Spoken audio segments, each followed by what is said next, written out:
What is up, watch people? Welcome to another episode of Talking Timepieces with Tony. Today I am wearing my Tissot PRX. I love this watch. This is the quartz variation. I'm actually thinking of getting the automatic. I'm not sure yet. Um, just one of the best values for money at 300 bucks or so.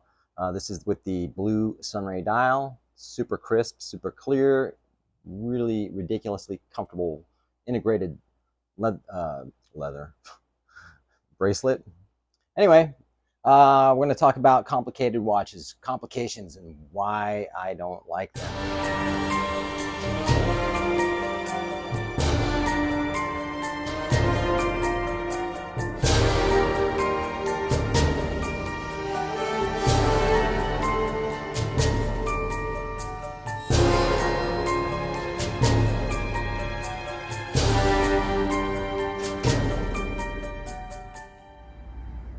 All right, so today's a rather kind of a somber day. I mean, it's September 11th, and if you live in the United States, we all know what happened September 11th. So I'm certainly remembering it. It was actually the very first day of a tour that I was on, and I was actually in Oklahoma in a hotel when the hotel phone rang in the morning, and that's what happened, you know. And anyone who lives out here or knows what happened. So that is today, September 11th. Also celebrating mourning the death of Queen Elizabeth II. So I have a lot of friends in England. For those of you who don't know, I lived out there for 6 years, and my dad is British, was British. He's dead, he passed away now, but so I did live out there. I lived in Brighton for a stint, Bognor Regis, Middleton on Sea, West Sussex, except Brighton's East Sussex. So, yeah. So anyway, again, rest in peace to the Queen. And today I'm going to talk about complicated watches. Now, there are so many different complications, and watches can get extremely complicated. And when I was younger, I loved complicated watches. You know what I mean? So now, I mean, we'll go with the most basic, which would be a date aperture, which could be at the 3 o'clock, could be at the 6 o'clock, wherever they put it on the watch. That's your most basic complication. Basically, what a complication means is that it's an added feature to that watch that does something other than tell the time. Pretty simple, right? So yeah, I still have watches with date apertures. The reason why I don't particularly uh, like complications so much now is because I can't really see them and I don't really use them. When if I don't have my glasses on, even with my glasses on, I can barely. I mean, I see what the date is, but it's just so I don't usually use them. However, when I set my watches that do have date apertures, I still always set them to the correct date at the same time, even though I can't see them, just because I'm like that. You have chronographs. Chronographs, people have asked me, they go, it'd be great if you add a chronograph to your collection. Dude, I got plenty of them. I just don't show them because it's not something that's, the state of the collection worthy showing you something that I don't ever wear. Now I'll wear a chronograph. In fact, I was just so tempted recently to buy a Zenith El Primero Chronomaster. I just love that watch. I love Zenith. I love the El Primero. Simple as that. I just do. I used to have a Zenith El Primero that was an open heart that didn't have a chronograph on it, but still, I do like the chronograph on the Zenith. However, I would never ever use it. You know what I mean? If I want to time something, I will use my phone. Simple as that. Then there's the day date. I was big on those when I was younger, man.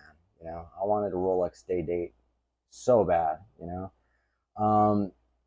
But the problem is also with complications is that the more complications you have, the more complicated it becomes. And then if something happens to one of those complications, it can indirectly, or directly affect the functioning of the watch overall.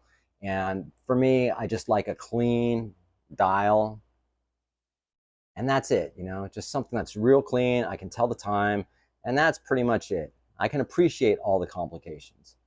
Even a tourbillon. I mean, I think tourbillons are beautiful.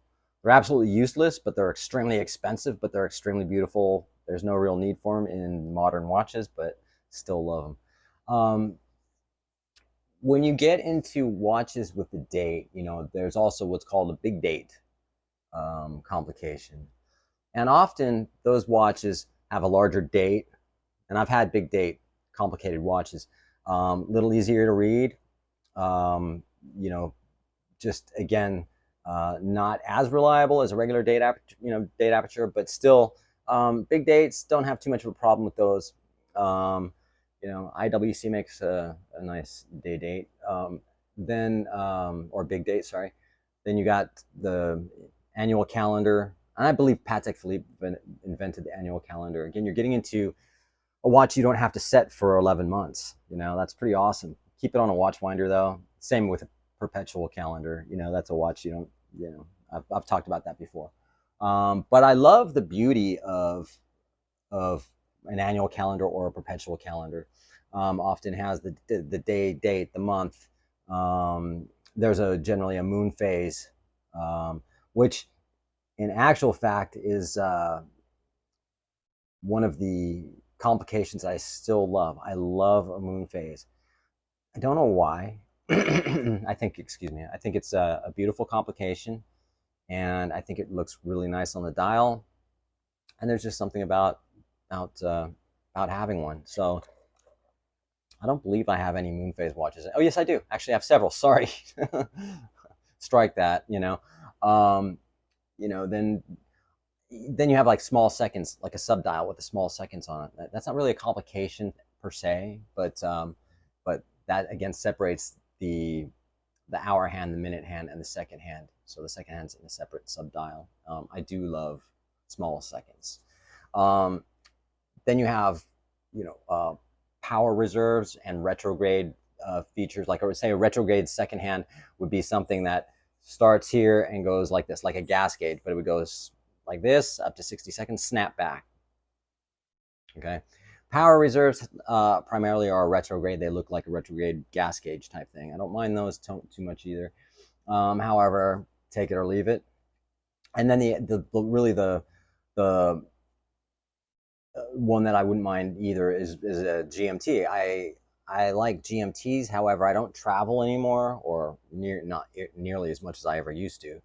There was a period of time where I was just on the road all the freaking time, but there's something about a GMT hand also that kind of throws me off. And again, if I don't look at it correctly, I don't know. It's just I got that weird thing about me. But the Rolex GMT Master 2, nice watch, man. If I had one, awesome, I'd wear it. But so essentially, really, what it comes down to, it's what your preference is and what you like. Now, keep in mind, if I had a Patek Philippe annual calendar, I wouldn't have a perpetual calendar, just simply because you really have to keep it on a watch winder. You know what I mean? It's not one of those watches you can just pick up, put down, let it run out of power, and then pick right back up by winding it. There's just too much to it.